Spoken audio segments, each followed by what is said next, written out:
Attorney Olivia Taylor was one of the first people to meet Douglas Chappell. She was introduced by the head of GE Schenectady's administrative offices. At first sight of the tall, very handsome executive, Olivia had a personal attraction that took all her professional poise to suppress.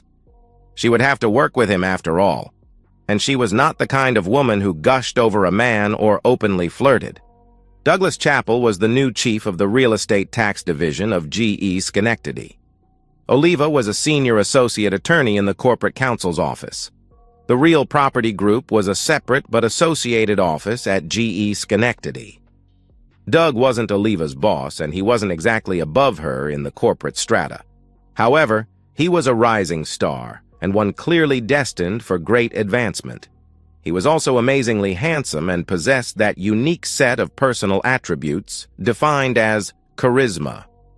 His arrival sent a shockwave through the female staff of GE Schenectady, from the women in the production plants to those in the executive suites. The legal division was mostly female-staffed. At both the clerical and professional levels, it was particularly affected. At first, Olivia paid the whispering and speculations among her female co-workers only scant attention. It wasn't that she was unaffected, but she simply refused to let herself go down that kind of path. As the rumors of Doug's bedroom skills and his extraordinary endowment grew, she became more interested, notwithstanding her resolve. She watched her female associates, and even her own secretary, Julie Stevenson, shamelessly flirt with Doug Chappell, but Olivia resisted such silly female behavior. After all, she was an attorney and a married one at that. She had advanced enough in her career to have acquired a pretty side-hall colonial house in Delmar, not far from the elementary school. This was a prelude to starting a family, which was something she and her husband David were discussing. In her typical fashion, Olivia had put a good bit aside for the eventuality of children. She was a planner and meticulous in preparation for each of the defined stages of her life. To some, her marriage to David at the end of college and before law school might have seemed precipitous, but in fact, it was part of a carefully considered strategy. David began teaching middle school science while she went to law school. David put off his career ambition of becoming a marine biologist. He had envisioned himself living on a boat in a more southern climate. That was the kind of romantic dream David was prone to, and a substantial part of what endeared him to his more practical wife. As their married life turned out, David enjoyed teaching, and in the last 2 years, he returned to graduate school nights and summers. However, with their 2 incomes, the couple were now well prepared for becoming parents. David's dream would stay just that, a dream that was beached on the bank of the Upper Hudson River. Their dog, Buster, came along as the only unexpected wave in Olivia's ordered existence. Buster was a rescue. Oliva's husband, David, took his class to the animal shelter on a school trip. At the shelter, David discovered a forlorn little pup, seemingly too ugly of form to be an easy adoption. But ever the romantic, David fell under the spell of 2 big brown eyes.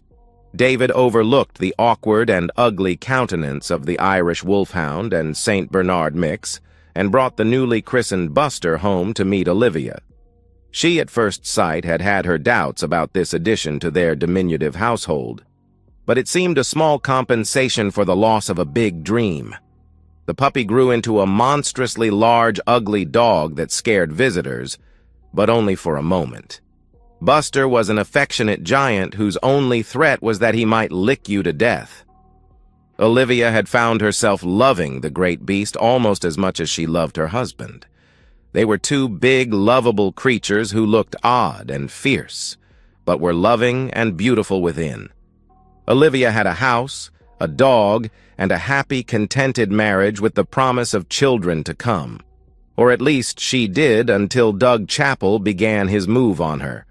She was exactly his type, a pretty girl maturing into a more beautiful woman.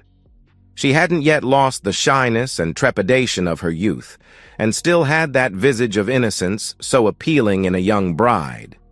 But most of all, she was holding herself away from him. To a man who enjoyed easy success with women, The ones he had to work for were always more desirable. Entering Olivia's office one afternoon, Doug said, "We need to do something about these triple-net leases in the town of Colony." He moved around Olivia's desk until he was standing all but touching her. He had one arm over the back of her desk chair, and the other pointing to the spreadsheet he had laid out on her desktop. GE Real Property Division had a substantial history of success fighting real property taxes. However, the town of Colony was a formidable opponent. The town had significant commercial expansion dating back to the 1960s and had developed a vigorous defense of its assessments. "What do you propose?" Olivia queried Doug. She had turned in her chair as she said this, and it put her virtually between his arms. She was close enough to feel the heat of his body, and she felt his almost magnetic pull. "I thought since, under the leases, we have the rights of the owners assigned to us that we file in rem, proceeding on the property assessments." "All of them?" Olivia asked. He looked her straight in the eyes as he responded, "Yes, all of them. I never like leaving anything unfinished." She could feel that he was talking about more than the leases, and it set off an excitement within her that was exhilarating and frightening at the same time. "That's a big undertaking. You will find there is a strong defense." "I find that a robust offense can always overcome the defense." Oliva began working on the tax cases with Doug. He hired independent appraisers and did the initial tax protests, and Oliva began to prepare the in rem petitions. In rem was Latin for in the thing, which in these cases was the real property. There is no action against a defendant, only a request that the court review the assessment. The town stood by its assessments, which were nearly all the standard 150% of value instead of the actual value the law required. Still, Oliva was required to do a lot of work preparing these cases for trial. Doug kept the work under his personal supervision, and that required him to have a lot of contact with Olivia. He wasn't kidding about putting forward a significant offense both in the tax cases and against Olivia's resistance to his advances. She fought hard, even though she wanted nothing more than to capitulate at his first advance. She was a normal woman with all the desires a woman can have, but adding to her problem was her own inexperience. Olivia had known no man except her husband. He was her first, as she was his. In her plans, they would remain faithful to each other until death did them apart, but she couldn't help wondering what another man would be like. She had no doubt that Doug was extraordinary in bed. There were several women in her own office who had allegedly warmed his sheets, including Olivia's secretary, Julie, who had a 2-month affair with Doug.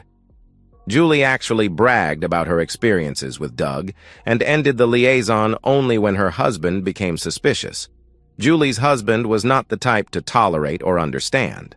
Olivia wasn't Julie, and although Olivia's husband David was not the jealous type, his trust and unconditional love made it more difficult for Olivia to betray him. She was no cheater. Olivia would not go behind her husband's back, but Doug was hard to resist, and deep inside she knew she didn't want to resist. It was not like David was a slouch in the bedroom, but he was ordinary. Above average height, below average looks, and averagely endowed where it counted. If you judged men by their character, David was a prince. He was certainly Olivia's prince, and she had known that from their first meeting sitting next to each other in freshman biology. They just clicked on so many levels. She did love David, but there was something about Doug that made him irresistible. True to his word, Doug put on a determined offense. He flirted shamelessly. He complimented her hair, shoes, her dress, and any little bit of jewelry or flash that she wore. If she were being honest with herself, Oliva would have recognized that almost from Doug's first appearance at the GE offices, she had been dressing differently. She stopped wearing pants to work. Her pinstriped lawyer's suit jackets topped matching skirts that got tighter and shorter with the change of each season. Everything about Oliva began to change, from the way she wore her hair and her scent to the lacy tops of the stockings that replaced her pantyhose. On the outside, Olivia, the tight-laced lawyer, resisted, but the sensual woman within was pushing to get out. Doug Chappell knew how to cut a woman's laces. He suggested a working lunch, but off campus where they could work without being disturbed. A drink after work came soon after the lunch. "Just one," he said. "You've earned it." A drink would lead to a late return home. At first, David was waiting with Buster, but as summer passed into fall, David was often gone. Working on his boat, he said. The first summer teaching, he had acquired a little sunfish and learned to sail on Lake George. Eventually, David went to work summers at the Albany Yacht Club, earning little more than minimum wage. Oliva figured it kept some portion of his dreams alive. It added to the funds they were setting aside to start a family, a kind of baby fund. Oliva couldn't object that David was gone when she was so often late, but Buster was always there to greet her with a quizzical look. Or was it an accusatory look? If Buster knew her inner conflict and how dangerously she was walking toward the edge, he couldn't say. If David suspected, he was pretending not to notice. Things were clearly building towards a crescendo when the long New York winter set in with an October ice storm. David had been having what he would describe as an off day. It wasn't that he hated teaching. In fact, he enjoyed the challenge. It is a far more difficult profession than people realize. You have to listen to the bullshit that the school administrators give you and then figure out how to do the job despite them. You have to deal with the machinations of your fellow teachers, listen to their complaints, and avoid getting involved in their personal lives and professional resentments. Then there are the parents who are either too involved in their children's lives or too indifferent, for there is never a happy medium. Finally, there is the job itself. David taught 3 classes of 9th grade general science with an average of 26 students to a class, 78 students in all. Year in and year out, they trooped through his class, ignorant of the physical world around them and concerned only with who was dating who, what their favorite pop star or rapper was doing, and most of all, how they looked and were perceived by their fellow 9th graders. He would be the first to admit that he had it easier than the English, math, or social studies teachers. Science was a subject that could grab a student's attention, particularly if you caused a small explosion at the start of class. It was easy to get their attention, but harder to keep it. And in that way, he had the hardest job of all, finding a way to convey the rules of the universe to the future builders and shapers of our society. He realized how dangerous for society an ignorance of science could be. His was a responsibility complicated by the administrators, parents, politicians, religious leaders, and a grossly ignorant society that saw his job as simply to prepare his students to pass a series of standardized tests designed by the foolish for the ignorant. David had a job you could easily hate, but which he had come to embrace. Still, he was reaching a point where he was beginning to dread a future tied to a classroom. He longed for his lost dreams and sailed his little boat on the cold Hudson when the weather permitted. Unfortunately, the weather was terrible that October day. Overlapping layers of cold and moisture in the atmosphere brought neither rain nor snow, but sheets of ice that covered the roads, trees, and utility lines. By noon, an emergency declaration had closed the schools and most businesses. He knew that Olivia's Audi was no match for this weather. So he drove his old diesel Ford pickup over to get his wife. Her Audi could sit in the company lot overnight, and he would drive her safely home and back to work the following day. David arrived at the GE campus in Schenectady at mid-afternoon. He was expecting that he would need to drag Oliva out of her office early. He found most of the GE lots already empty, and he was surprised to see Olivia walking from her building. However, she wasn't alone. There was a tall fellow walking beside her, holding an umbrella in one hand, while his other arm was clearly around Olivia's waist. The way they were moving together spoke of familiarity and a relationship that was more than 2 co-workers sharing an umbrella. There are times when you observe a student struggling in a course. They are doing the work, but the point of the lesson is eluding them. 1 minute, they are struggling in the dark, and then their eyes light up, and they have it. Maybe it was something the teacher demonstrated or said, but more often, the insight is just there. A moment when all the disparate threads come together and understanding follows. David had such a moment, but he wasn't the teacher. His wife, Oliva, was. As she crossed a bit of icy pavement, Olivia leaned into the strange man she was walking with, putting her head to his chest and her arm firmly around him. It might have been the prudent act of a woman trying to avoid a fall, but her actions were far too comfortable. There was no hesitation.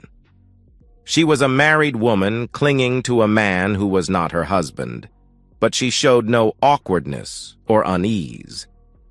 At that moment, David knew the meaning of all the little signs that he had seen, but not recognized until that instant. The way she had been dressing for work, the vague, distracted manner she had been displaying at home for months, and her being seriously and consistently late in getting home. It should have been obvious before, but he had been unsuspecting. He had been naive and blinded by love. His first inclination was to drive away, but that wasn't who he was. He turned his truck and pushed gently on the gas pedal, bringing his truck between the couple, beneath the umbrella, and the entrance to the parking lot.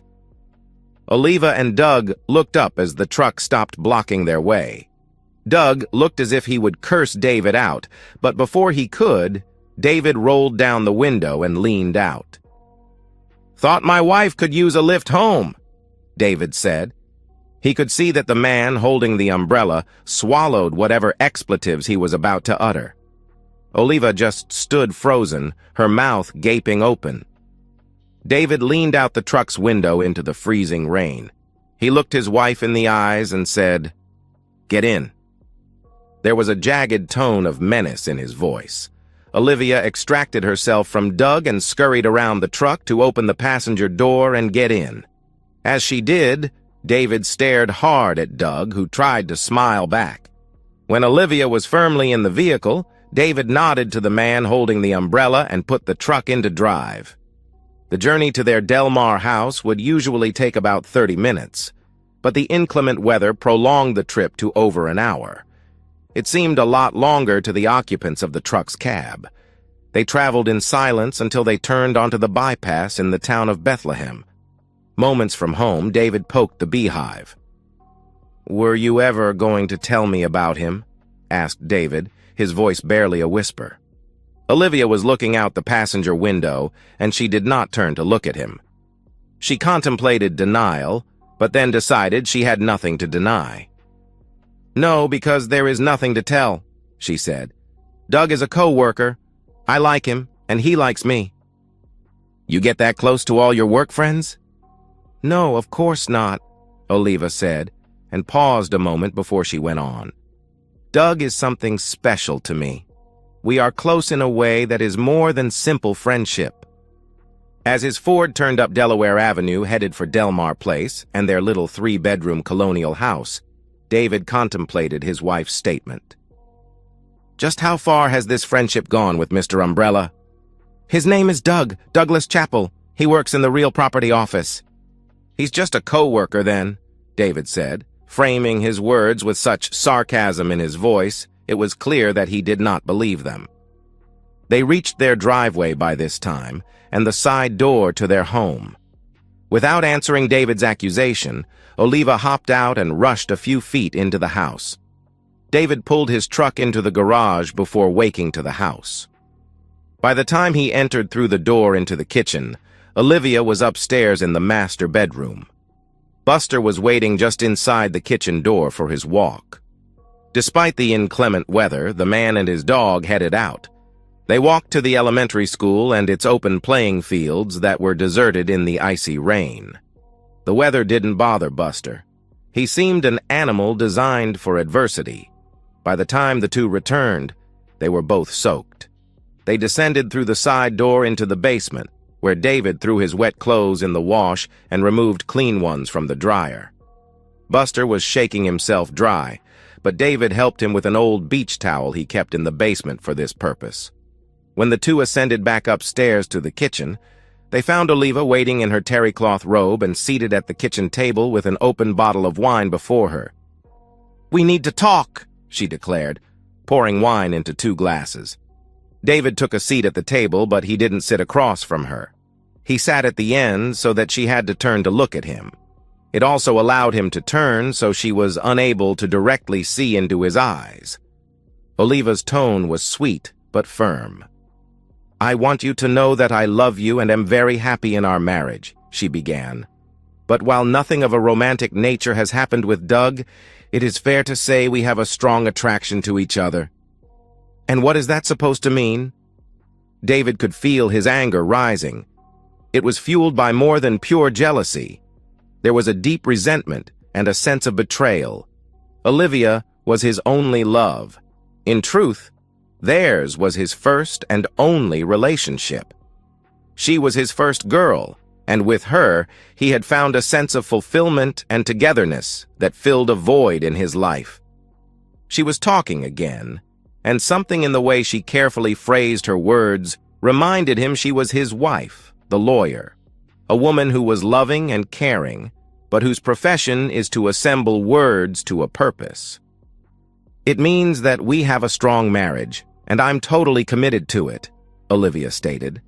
"I love you, but I'm no more able to control my every desire than you are. I'm a woman with all the physical limitations of my intimacy. We can't help who we are attracted to. I have known no other man but you. That I'm tempted by Doug is a fact. I can't deny it." "And," he said, "because there is something more, so say it." She sighed. "This isn't easy. I've given it a great deal of thought, and I need to get Doug Chappell out of my system. It is too hard working with him every day and not knowing what he would be like." "Like?" he prompted. "You're the only man I've ever been to bed with. He is supposed to be spectacular. I can't help being curious, and he's let me know that he wants me. Yet, I haven't even kissed him, and I won't unless—" She let that last word hang in the air, but David had turned away while she was speaking, and with her last word, he rose and said, "Buster needs feeding." Olivia let the matter drop. She was caught between the love she had for her husband and the desire she had as a woman. It had been 3 weeks since the ice storm. The climate had changed, and it was an unusually warm November. The weather seemed to become more unpredictable each year. There was a late-season hurricane in the Caribbean, but between Oliva and David there was a hard freeze. They had been barely speaking since the talk, or rather Olivia's monologue at the kitchen table. When Oliva returned to work after the storm, Doug wanted to know what had happened with David. "He wasn't violent?" Doug asked. "Was he?" "No. He was shocked, I guess, and certainly hurt," she replied. "He's not a violent man." "Well, it seemed to me that he had murder in his eyes," Doug claimed. "No, he's just hurt. I hurt him," Oliva said as she walked away. Doug was not a physically brave man, and David's appearance belied his mild temperament. This was unlike Julie Stevenson's husband, Louis, whose short stature and slight build concealed a violent temper. Thanksgiving came and went, and soon Christmas was upon them, and the office holiday party. It was a small affair, just the one building and devoid of alcoholic stimulation. Still, everyone made an appearance, even if brief. By that December, Doug had already had his way with the majority of the more attractive females at GE Schenectady. None of the ladies had complained. It was only his conquest of Oliva that had failed to succeed, but the contest was not yet over. Since the unfortunate and untimely appearance of her husband on that icy October day, Olivia had kept her distance. But with the passage of time, things began to look promising again. Doug managed to catch Olivia just outside her office as the party began to break up. The next thing she knew, they were in her office with the door closed and making out. "I can't," she said, pulling away. "Why? You said your husband wouldn't give us trouble." "It's still cheating. I owe David better than that." "And what do you owe yourself?" he said. "You know what you want." You can't deny this." He pulled her into a tight embrace and kissed her. Try as she might, she responded and put the heat of her barely containable passion into her kiss. It took all her will to break away. "I'm sorry," she sobbed. "And we're just about out of time," a frustrated Doug said. "What?" she asked. "I'm being promoted to the New York City headquarters. I'll be leaving at the end of January." "They haven't announced that yet," she replied. "It won't be official until the first of the year, but they told me to get ready to move." With that, he kissed her again, but Olivia continued to refuse him. On her way home, Olivia thought over her situation. She wanted Doug, but not forever. His leaving was a good thing, but it felt as if she were about to miss something that would not come her way again. She loved her husband, David, and wanted a home and family with him. However, suddenly motherhood felt like a trap that was closing in on her before she had an opportunity to experience life. Doug had asked what she owed herself. Didn't she owe herself some experiences before she grew old? Was she missing the chance to be with someone like Doug Chappell? If he were leaving, she would miss her opportunity, and she knew it would not come again. By the time she pulled into her driveway, she had convinced herself that she needed to be with Doug at least once before he left for the NYC offices, but she wasn't going to cheat. She would have a conversation with David and explain to him that she wanted this one opportunity to experience something different. In a way, Doug's imminent departure would make it easier. It would just be a one-off, and then he would be gone, and she and David could go back to the comfortable life they had. But she would have had this experience. She needed to find the right time to broach the subject with David. She didn't want to come out with it as some kind of fait accompli. It should be a starting point in a discussion where they could reach a mutual understanding to do precisely what she wanted. Of course, she didn't see it exactly that way. Usually they spoke and she got her way. Few marriages grow to be truly equal. In most, one party is dominant. How dominant is the point of friction, but in the case of Olivia and David, she was dominant, and there was little friction between them. David had so far acquiesced entirely on every issue in their marriage. Still, unfortunately, that was why Olivia's current desire was about to spark an earthquake that had been building. She decided that the best time to hit David with the fact of her desires was just after dinner, and before they adjourned to their bedroom for intimacy. Olivia chose the Sunday evening after her office holiday party. She made David's favorite pot roast for dinner. She took care to primp herself up after dinner while David was on the couch, streaming one of his nature shows. About 9 o'clock, she slipped in next to him on the couch. He turned to her as he caught the faint trace of her Chanel perfume. Before he could speak, she placed a kiss on his lips, and then she said, "I want to talk about the problem that's been between us." "Problem?" he asked. "My attraction for Doug Chappell." "This Doug would be Mr. Umbrella?" "Yes, the man in the parking lot," she said. "I'm attracted to him." "What does that mean?" "He wants me," she said and paused. "And I want him." She felt his body tense next to her, and then he pulled away. She wouldn't accept his rejection, and she moved to press her body to his. She laid her head on his chest and took his hands in hers. "It doesn't change how I feel about you," she said. "I will want you always. It's just that I want him now in the moment, and only physically." David wasn't having it. He gently pushed her away and held her at arm's length. He made her look him in the eyes as he responded, "What are you trying to tell me? Have you slept with him? Because this is not what a wife says to her husband unless she is confessing something." She smiled and looked back into his eyes. "I would never sleep with him," she began, "without telling you first." "So, you're telling me?" he questioned. "I'm telling you I want to have this fling before we have kids. We've set aside enough to start a family, but we've hesitated. We've been waiting. I've been waiting, and now I know why." "And that is?" he asked.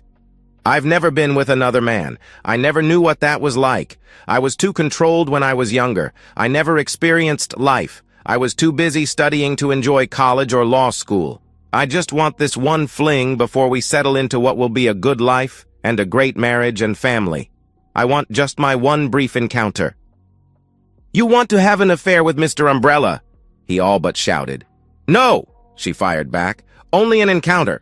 He is getting promoted and will be going to the main offices in NYC. He's leaving after the new year. I want only a few days with him right before he leaves. A weekend and nothing more." "And if I say no?" David asked, although he already knew the answer. "I was hoping you would understand that I need this experience." She didn't give David a chance to answer, but kissed him and pressed herself against him. On his side, the lovemaking had a bittersweet quality. Something had been lost. This was the only woman he had ever known, and until moments before, she was the only woman he had ever expected to know intimately.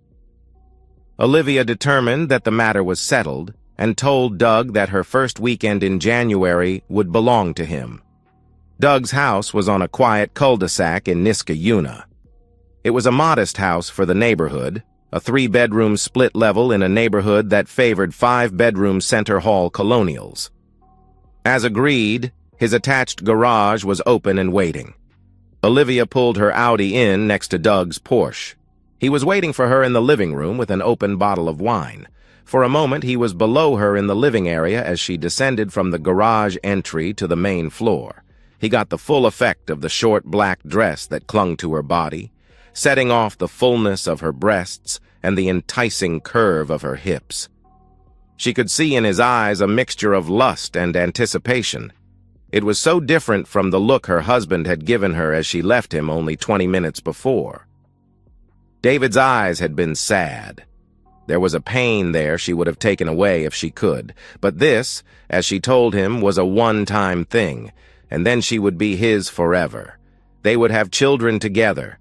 Their marriage would be secure because of a love that could survive a little fling. Theirs would be proven a strong marriage. She told her husband this because she genuinely believed it. What she was about to do was an adventure, and nothing more. She meant it to strengthen their marriage and, hopefully, her love for her husband. Something in her believed she already had. Her body tingled with anticipation from the tips of her fingers to the soles of her feet. Her brain buzzed with the excitement she felt. Their bodies moved together as if drawn by an invisible force and met in an embrace in the center of his living room.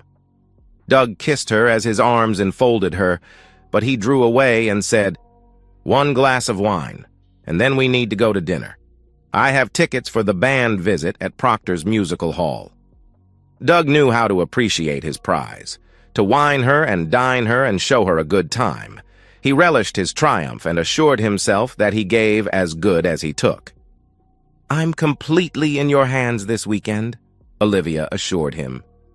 They had dinner in a romantic Italian restaurant in downtown Schenectady and enjoyed the show in the redesigned and reconstructed Vaudeville Theater. They drank very little, but when he brought her back to his home, he opened a bottle of champagne.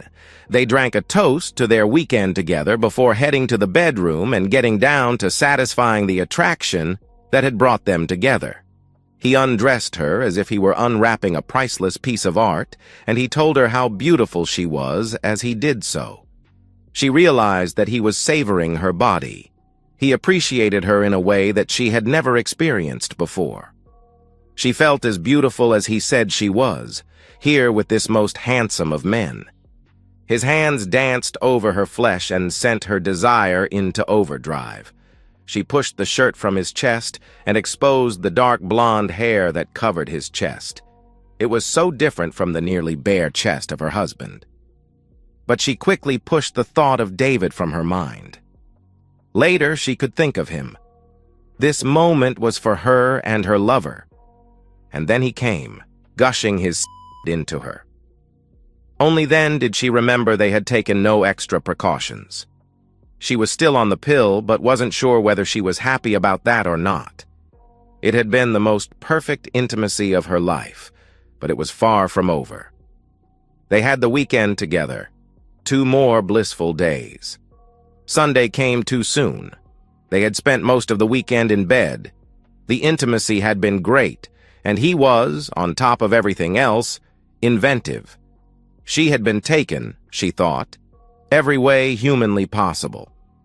It had been great fun, but she was ready to go home and make things up with David. They ordered Chinese takeout late Sunday afternoon, and after they ate, had one last bout of intimacy before she showered, packed, and changed back into the short black dress that she had worn the previous Friday evening. She slipped out the same way she had come in, through his garage, into her car, and out through the open garage door, thereby concealed from any nosy neighbors. No one would say she spent the weekend with Douglas. The most she could be accused of was being out with him in public on a Friday night. Soon, he would be off to advancement in New York, and she would be working on having a baby with her husband. She was very content with her life. 20 minutes later, Olivia pulled her Audi into her driveway. The house was oddly dark. The porch lights were out, and she didn't see David's truck. She assumed David had moved his truck into the garage. Opening the side door, she looked for Buster to greet her return, but he was not at the door. She called out, "I'm home!" She expected Buster to come running, but no dog appeared. She entered the kitchen and then the living room. Both were empty. She called out again, "David, I'm home." There was no answer, only silence. They must have gone for a late walk, she told herself. David must be in a down mood. He always walks Buster late when he's feeling low. She went to the refrigerator for ice, and then she poured herself a glass of scotch. She checked the bottle to see if David had been drinking, but it was nearly full. She sat down on the living room sofa, pulled her legs up, and settled into the comfortable corner. She was very tired, but she knew she needed to wait for David's return to show him that nothing had changed, except perhaps that her love for him would be greater. From here forward, he would be treated like the prince of the man that he is. Despite her best intentions, Oliva fell asleep. She woke to the ringing of the front doorbell. The front hall is right off the living room, and the front doorbell can be loud. Oliva was surprised to see that daylight was pouring through the front windows. She must have fallen asleep. As she reached the front door, her mind told her something was wrong. It was Buster. He wasn't jumping up and down by the door. "Where is Buster?" her sleepy mind thought. Opening the door, she found a tallish woman whose hair was tightly pulled back. She wore a cheap dark pantsuit. "Olivia Taylor?" the woman asked. "Yes. May I help you?" Olivia replied. "Mrs. David Taylor?" the woman asked. "Yes, what is this about?"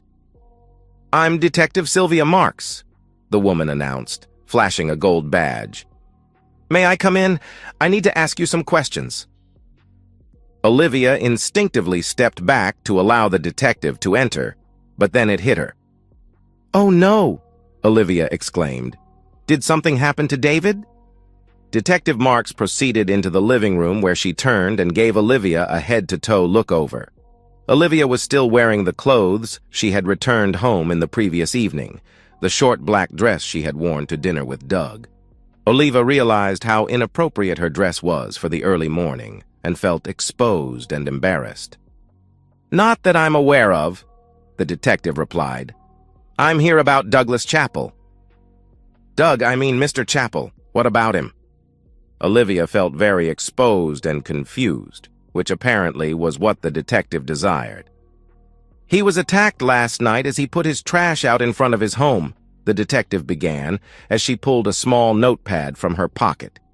"He claims to have been jumped by a man wearing a ski mask and wielding a small club." "Oh my God! You're here because you suspect David." "Actually, no," Detective Marks said with a bit of a smile that she could not suppress. The corners of her mouth turned up as she said, "David Taylor has been eliminated as a suspect, although I will admit in the circumstances he was our first thought, particularly since Mr. Chappell was so quick to tell us he had spent the weekend with you."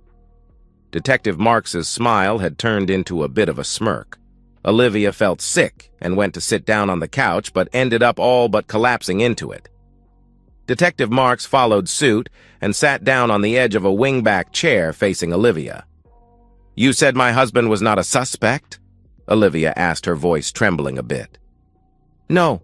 The manager and staff of the Albany Yacht Club say he launched his boat, the Amor, into the river yesterday afternoon and sailed south. Considering the time of year, they thought it best to keep track of him by his VHF radio, and they can place him in the Hudson around Poughkeepsie at the time of the attack." "Boat?" Olivia asked, having begun to regain some of her professional composure. "He took his little sailboat out on the river in January?" Olivia finished incredulously. Detective Marks referred to her notebook. Flipping a page, she said, "A 38-foot Catalina, according to the yacht club manager. Apparently he purchased it in December and had been getting it ready this last month. They say he is fortunate there is so little ice on the river this winter, they believe he is headed south." Olivia jumped up and ran up the stairs. Everything in the master bedroom looked to be in its place until she looked further and realized that some of David's possessions were missing. Little had been taken from his closet, which was filled with his work clothing, but his dresser drawers were all but empty. However, it was on her dresser that she found his note, or rather a greeting card nicely sealed in an envelope. The card's outside face read, "How can I tell you how sorry I am?" Inside there was a little text poem, but she merely glanced at this, because he had left her a handwritten note. "Dear Olivia, I've accepted a job in Florida with a small marine research institute. It's just an entry-level position, but it's a start. I'm sorry to leave like this, but I couldn't stay in this marriage any longer, and I think you were right when you said, we should experience life before we truly settle down. I will miss you, but I'm not sure I love you any longer. I've taken the money set aside in our baby fund and bought a boat that I can sail south and live on when I get to Florida. Do what you want about the house and a divorce. Hope you're not mad and that things work out with that umbrella guy. Goodbye. David." Detective Marks heard Olivia's anguished cry and came upstairs to investigate. Finding Olivia crumpled to her knees on the bedroom floor, she helped the woman up and to a seat on the bed. Sylvia felt a little guilty as she settled Olivia down and asked if she could get the grieving woman a drink. Sylvia was not altogether fond of attorneys. In addition, Sylvia had lost her own husband to another woman and was less than sympathetic to someone stepping out on their spouse. However, now she was reacting as one deserted woman to another. "Let me make you some tea," Sylvia offered. No, I'll be fine," Olivia replied. "Let's go back to the living room and I will answer your questions." "I really have only one. Whether you observed Louis Stevenson at any time during these last few days that you spent with Mr. Chappell."